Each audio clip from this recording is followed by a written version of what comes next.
ಮೈಮರೆತು ಶಬರಿ ಹಾಡುತ್ತಾಳೆ. ಶಬರಿ ಹೂವಿಗೆ ಹೇಳುತ್ತಿದ್ದಾಳೆ, ನಿನ್ನ ಮೃದುತ್ವವು ರಾಮನ ಸ್ಪರ್ಶಕ್ಕೆ ಸಿಗಲಿ ಎಂದು ನಿನ್ನನ್ನು ಅಲಂಕರಿಸಿದ್ದೆ. ಆದರೆ ಬರಿ ಗಾಳಿಗೆ ಒಣಗಿ ಹೋಗಿದ್ದೀಯಾ. ದುಂಬಿಗಳಿಂದ ಮಕರಂದ ಹೀರಿಸಿಕೊಳ್ಳುವ ಹೂಗಳೇ, ಇನ್ನು ರಾಮ ನಿಮ್ಮ ಪರಿಮಳ ತೆಗೆದುಕೊಂಡಿಲ್ಲ. ಈಗಲೇ ಸೊರಗಿದ ಹೂಗಳೇ, ರಾಮ ಸ್ವೀಕರಿಸುವ ಮೊದಲೇ ಹುಳುವಿಗೆ ಆಸರೆ ಆಗಿರುವ ಎಲೆ ಕಾಡಿನ ಹಣ್ಣುಗಳೇ, ಹೂವುಗಳು ಹಣ್ಣುಗಳು ಹಾಳಾಗಿರಬಹುದು, ಆದರೆ ರಾಮ ನಾನು ನಿನ್ನ ಮೇಲೆ ಇಟ್ಟಿರುವ ಪ್ರೀತಿ ಭಕ್ತಿ ಮಾಸಲಾಗದೇ ಇರುವಂಥದ್ದು ಅಂತ ಹೇಳಿ ಮತ್ತೆ ಹೊಸದಾದ ಹೂವು ಹಣ್ಣುಗಳನ್ನು ಸಿದ್ಧಪಡಿಸುತ್ತಾ ಮಾಲೆಯನ್ನು ಕಟ್ಟುತ್ತಾ ಹಾಡುತ್ತಾಳೆ. ರಾಮನನ್ನು ಎಂದು ಕಾಣುತ್ತೇನೆ.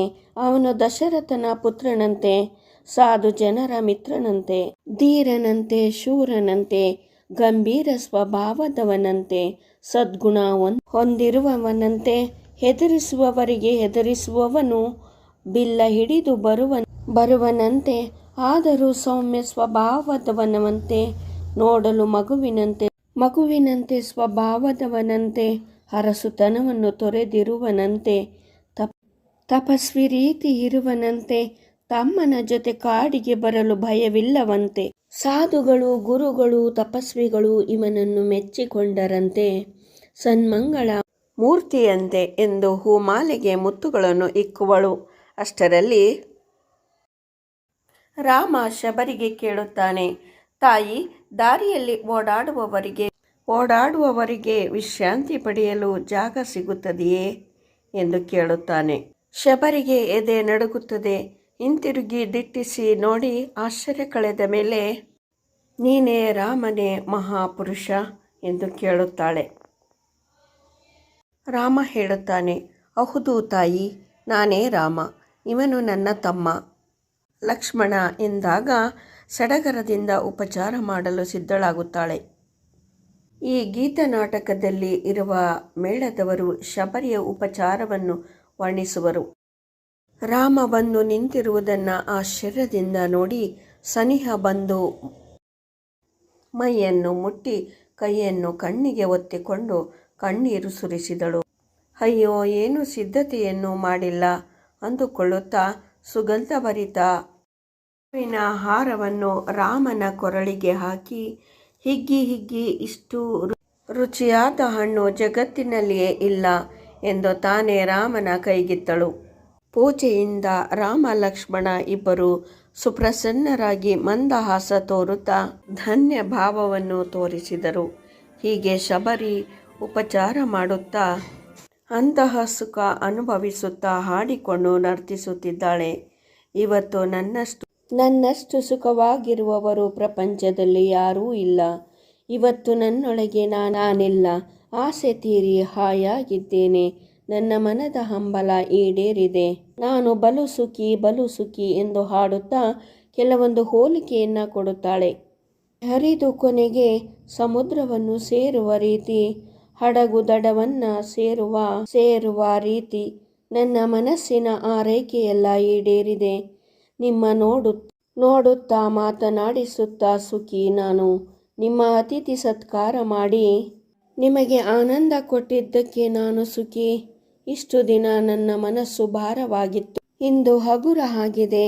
ದೇವರು ನನ್ನ ಮೊರೆಯನ್ನು ಇಂದು ಕೇಳಿಸಿಕೊಂಡ, ನನ್ನ ಆಸೆ ತೀರಿಸಿದ.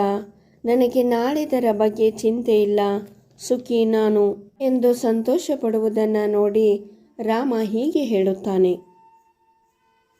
ತಾಯಿ, ನೀನಷ್ಟೇ ಸುಖಿಯಲ್ಲ, ನಿಮ್ಮ ಆತಿಥ್ಯ ಸ್ವೀಕರಿಸಿದ ನಾವು ಸುಖಿಗಳು. ಇಂತಹ ಕಾಡಿನಲ್ಲಿ ನಮಗೆ ಅತಿಥಿ ಸತ್ಕಾರ ಮಾಡಿದೀಯಾ. ನಿನಗೆ ನಾವು ಎಂದೆಂದಿಗೂ ಋಣಿ ನಾವು ಎಂದು ರಾಮ ಶಬರಿಗೆ ಹೇಳುತ್ತಾನೆ. ರಾಮನ ಮಾತನ್ನು ಕೇಳಿ ಶಬರಿ ರಾಮನನ್ನು ನೋಡುತ್ತಾ ಕಣ್ಣೀರು ತುಂಬಿಕೊಂಡು, ನನಗೆ ತುಂಬ ಸಂತೋಷವಾಗಿದೆ. ಕೊನೆಗೆ ನನ್ನ ಆಸೆಯನ್ನು ಈಡೇರಿಸುವ ಸಲುವಾಗಿ ಬಂದಿದ್ದೀರಾ. ತುಂಬ ದಣಿದಿದ್ದೀರಾ. ಹಸಿವು ಬಾಯಾರಿಕೆ ಎಲ್ಲ ನೀಗಿದೆಯಾ. ನಾನು ಬಡವೆ ಎಂದು ಚೆನ್ನಾಗಿದೆ ಅನ್ನುತ್ತಿದ್ದೀರಾ.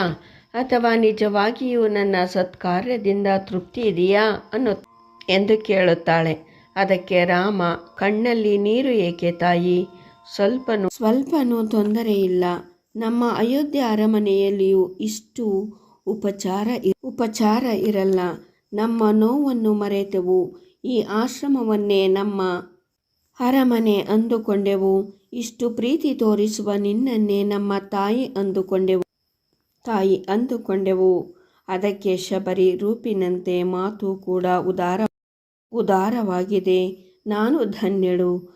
ಆ ಮತಂಗ ಮುನಿಗಳು ಹೇಳಿದ ಹಾಗೆ ರಾಮ ಬಂದೇ ಬರುತ್ತಾರೆ ಅನ್ನುವ ಮಾತು ಈಗ ನಿಜವಾಗಿದೆ. ನಾನೇ ಪುಣ್ಯವಂತೆ. ಇಷ್ಟು ದಿನ ಗುರುವಿನ ಪೂಜೆ ಮಾಡಿದ್ದಕ್ಕೆ ನಿಮ್ಮನ್ನು ನೋಡುವ ಭಾಗ್ಯ ದೊರೆತಿದೆ ಎಂದು ಹೇಳಿದ ಮಾತಿಗೆ ರಾಮ ಹೀಗೆ ಹೇಳುತ್ತಾನೆ. ಇಂಥ ಶಿಷ್ಯಳನ್ನು ಪಡೆದ ನಿನ್ನ ಗುರುಗಳು ತುಂಬ ಮಹಾನ್ ಪುರುಷರು. ಅವರ ಮಹಿಮೆಯನ್ನು ಕೇಳಿದ್ದೇನೆ. ಅವರು ಶಾಂತಿದಾತರು. ನಮ್ಮ ದುಃಖವನ್ನು ಮರೆಸಿ ಶಾಂತಿ ನೀಡಿದ ಈ ಕಾಡಿನ ಮಧ್ಯ ಪ್ರೇಮ ಮೂರ್ತಿ ನೀನೆ. ಈ ದಿನ ನಮಗೆ ಸುದಿನ ಎಂದು ಹೇಳಿದಾಗ ಶಬರಿ ಹೇಳುತ್ತಾಳೆ, ನನ್ನ ಯಾಕೆ ಹೊಗಳುತ್ತಿದ್ದೀಯ ರಾಮ? ಎಲ್ಲ ನಮ್ಮ ಗುರುಗಳ ಕರುಣೆ. ನೀವು ಪಾದ ಬೆಳೆಸಿ ನನ್ನ ಕಂಡೀರಲ್ಲ. ನಮ್ಮ ಗುರುಗಳು ರಾಮ ಬರುತ್ತಾನೆ, ಕಾಯುತ್ತಿರು ಎಂದು ಹೇಳಿದ ಮಾತು ಇಂದು ನಿಜವಾಗಿತ್ತು ಎಂದು ಹಾಡುತ್ತಾ ಸೂರ್ಯ ಕೋಟಿ ಕಿರಣಗಳನ್ನು ಸೂಸುತ್ತಿರುವ ಸೂರ್ಯನ ಹತ್ತಿರವಿರುವ ಆಕಾಶದ ಕಡೆ ನನ್ನ ಗಮನ ಇದೆ. ನನಗೆ ಮುಕ್ತಿ ದೊರಕಬೇಕಿದೆ. ನಾನು ಹಕ್ಕಿಯಂತೆ ಹಾರ ಬಯಸುತ್ತೇನೆ. ಮೇಲೆ ಇರುವ ಬಿಳಿ ಮುಗಿಲಿನಂತೆ ತೇಲಬೇಕು. ಕಪ್ಪಾದ ಮೋಡದಲ್ಲಿ ಮಿಂಚು ಹೇಗೆ ಕಾಣಿಸುತ್ತದೆಯೋ ಹಾಗೆ ನನ್ನ ಮನಸ್ಸಿನ ಆಸೆ ಈಡೇರಬೇಕಿದೆ ಎಂದಾಗ ರಾಮ, ಇದುವರೆಗೂ ನಮ್ಮನ್ನು ಆಧರಿಸಿ ಹೀಗೆ ಮರಣ ಬೇಕು, ಮುಕ್ತಿ ಬೇಕು ಅನ್ನುವುದು ಸರಿನಾ ತಾಯಿ? ಅಂದಾಗ ಮರಣ ಅಲ್ಲ, ಪುಣ್ಯಲೋಕ ದೊರೆಯಲೆಂದು ಹಾರೈಸು ಎನ್ನುತ್ತಾಳೆ. ಇಷ್ಟು ಪ್ರೀತಿ ತೋರಿದ ನಿನಗೆ ನಮ್ಮಿಂದ ಸಾವಿನ ಕಾಣಿಕೆಯೇ ಇದು. ಮರಣ ಅಲ್ಲ ಪ್ರಭು, ಮುಕ್ತಿ ನೀಡು. ಅದಕ್ಕೆ ರಾಮ, ನನ್ನ ಮನ ಒಪ್ಪಿದರೂ ಎದೆ ಒಪ್ಪುವುದಿಲ್ಲ. ರಾಮ, ನಾನು ನನ್ನ ಪ್ರಾಣವನ್ನು ಬಿಗಿ ಹಿಡಿದಿದ್ದು ಇದೇ ಕಾರಣಕ್ಕೆ. ನನಗೆ ಆರೈಸು ತಾಯಿ, ನಿನ್ನ ಆಸೆಗೆ ಅಡ್ಡಿ ಬರುವುದಿಲ್ಲ. ಹಸ್ತು ತಾಯಿ, ನಿನ್ನ ಮನಸ್ಸಿನ ಆಸೆ ಈಡೇರಿಸಿಕೋ ಎನ್ನುತ್ತಾನೆ.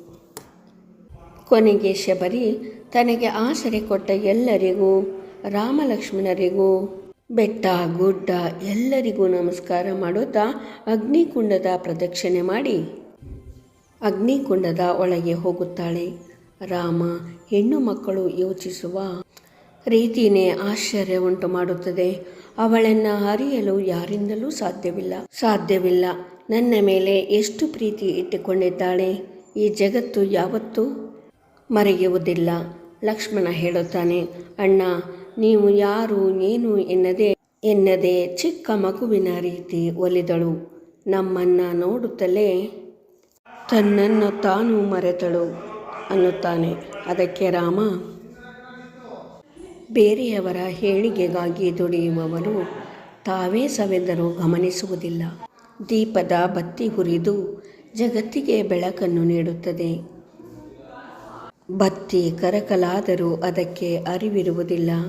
ಯಾರು ಒಳ್ಳೆಯ ಮನಸ್ಸಿನಿಂದ ದೇವರ ಪೂಜೆ ಮಾಡುತ್ತಾರೋ ಒಳ್ಳೆಯ ವ್ಯಕ್ತಿಗಳ ಲಕ್ಷಣ ಇದೇ ಆಗಿರುತ್ತದೆ. ಅಣ್ಣ, ಯಾರು ಏನು ಅಂತಲೇ ಗೊತ್ತಿಲ್ಲದ ಈ ಶಬರಿ ನಿನ್ನ ಮೇಲೆ ಇಷ್ಟೊಂದು ಪ್ರೀತಿ ಇಟ್ಟಿದ್ದಾಳೆ. ಇನ್ನು ನನ್ನ ಹತ್ತಿಗೆ ಹೇಗೆ ನೆನೆಸಿಕೊಳ್ಳುತ್ತಿರಬಹುದು? ಹೌದು ಲಕ್ಷ್ಮಣ.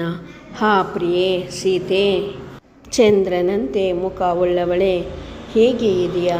ನಿನ್ನನ್ನು ಜೀವ ಸಹಿತ ನೋಡುತ್ತೀನಿಯೇ ಎಂದು ರಾಮ ದುಃಖಿಸುವಾಗ ಲಕ್ಷ್ಮಣ, ಅಣ್ಣ, ಸೀತೆ ಭೂಮಿ ತಾಯಿಯ ಮಗಳು. ಅವಳು ಎಲ್ಲಿ ಇರುತ್ತಾಳೋ ಅಲ್ಲೇ ಅವಳ ತವರು ಮನೆ. ಕಾಪಾಡುತ್ತಾಳೆ. ಧೈರ್ಯ ಕಳೆದುಕೊಳ್ಳಬೇಡ, ಚಿಂತಿಸಬೇಡ. ಮುಂದಿನ ದಾರಿ ನೋಡೋಣ. ಹೌದು ಲಕ್ಷ್ಮಣ, ಶಬರಿಯ ಆತ್ಮ ಪಂಚಭೂತಗಳಾದ ಗಾಳಿ, ನೀರು, ಬೆಳಕು, ಭೂಮಿ, ಆಕಾಶಗಳಲ್ಲಿ ಲೀನವಾಗಿ ಸೀತೆಯನ್ನು ರಕ್ಷಿಸಲಿ ಹುಡುಕುವ ಬಾ. ಇದುವರೆಗೂ ಶಬರಿ ಪಾಠವನ್ನು ಸಾರಾಂಶವನ್ನು ಕೇಳ್ಕೊಬಂದ್ರಿ ಅಲ್ವಾ. ಎಲ್ರಿಗೂ ಅರ್ಥ ಆಯಿತು ಅಂತ ಭಾವಿಸ್ಕೋತೀನಿ. ಕೊನೆಯದಾಗಿ ಲೈಕ್ ಮಾಡಿ, ಶೇರ್ ಮಾಡಿ, ಕಮೆಂಟ್ ಮಾಡಿ. ಮತ್ತಷ್ಟು ವಿಡಿಯೋಗಾಗಿ ಈ ಚಾನಲನ್ನು ಸಬ್ಸ್ಕ್ರೈಬ್ ಮಾಡ್ಕೊಳ್ಳಿ. Thank you.